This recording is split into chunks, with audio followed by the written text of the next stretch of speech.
What's the meaning of bareback?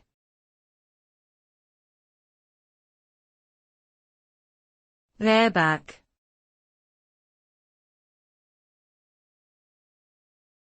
Bareback.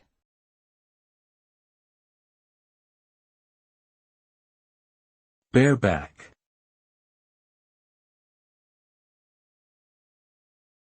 Bareback.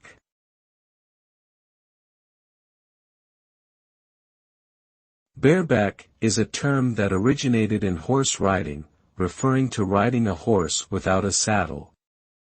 In modern usage, the term is most commonly associated with sexual activities where one or more participants engage in sexual intercourse without using a condom.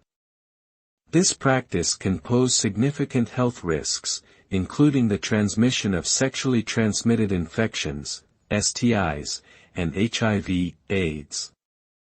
Despite these risks, some individuals still choose to engage in bareback sex for various reasons, such as increased physical sensation or intimacy.